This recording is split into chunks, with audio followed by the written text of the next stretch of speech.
अस्सलामुअलैकुम 10th class, कैसे हैं आप सब। I hope you are all fine and good. आज डेट है 16 जून और डे है ट्यूसडे।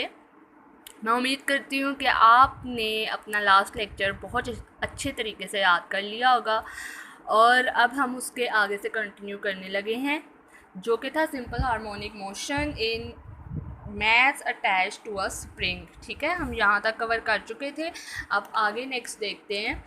द नेगेटिव साइन, यानी कौन सा नेगेटिव साइन, ये वाला जो हम ऊपर से लगाते आ रहे थे। ठीक है, उसी की बात करने लगे। The negative sign means that the force exerted by the spring is always directed opposite to the displacement of the mass, because the spring force always act toward the main position.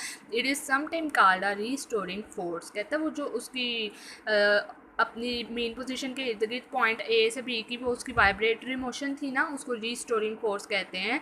और restoring force की definition, restoring force always pushes और pulls the object performing oscillatory motion toward the mean position, यानी उस main position के आगे पीछे movement उसकी। अच्छा, अब जो हमने डायग्राम बनाई थी ना अपनी, ये देखें, ये डायग्राम बना के जो बातें मैंने आपको बताई थी ना, एक दफ़ा रिपीट कर देती हूँ कि स्प्रिंग के साथ मैस अटैच किया, ये उसकी मेन पोजीशन है, कोई फोर्स नहीं लगा, कोई डिस्प्लेसमेंट कवर नहीं हुआ।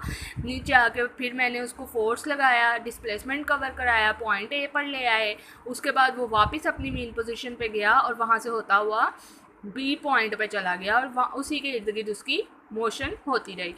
ये जो बातें बताई थी ना मैंने आपको, अब जो हम नेक्स्ट पैराग्राफ करने लगे हैं ना, उसमें यही सब कुछ हमने लिखना है। ठीक है, initially the mass M is at rest in mean position O.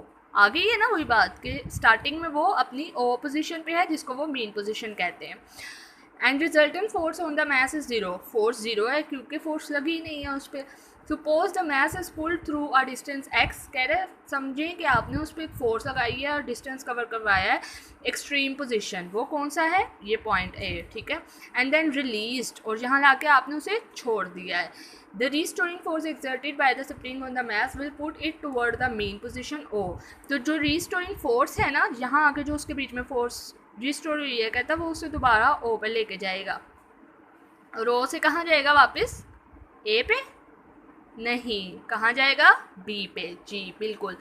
Due to restoring force the mass moves back toward the main position O. The magnitude of the restoring force decreases with the distance from the main position and becomes zero at O. However, the mass gains speed as it moves toward the main position and its speed becomes maximum at O. Due to inertia, the mass does not stop at the main position O but continues its motion and reaches the extreme position B।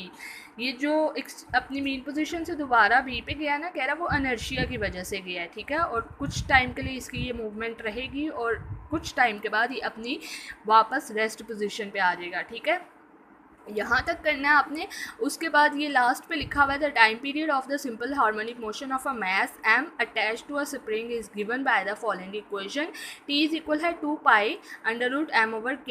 ये equation बहुत important है, आपने ये ज़रूर करनी है क्योंकि हमने जब इस चैप्टर के बाद न्यूमेरिकल्स करने हैं तो वहाँ पर ये इस्तेमाल होगी। ठीक है, तो मैं उम्मीद करती हूँ कि आपको मुश्किल बिल्कुल नहीं लगा होगा। इसको पढ़ें, बहुत आसान है। डायग्राम बनाई थी, समझाई थी, जो अल्फाज वहाँ इस्तेमाल किए थे उन सबको ही इंग्लिश में इस्तेमाल किया गया। ठीक है, एक डेफिनेशन की है, एक फार्मूला किया है और ये डायग्राम के बारे में लिखा है कि हमने वहाँ पर क्या क्या किया था। ओके, इसको अच्छे तरीके से याद कीजिएगा, अपना बहुत ख्याल रखिएगा। अल्लाह हाफ़िज़।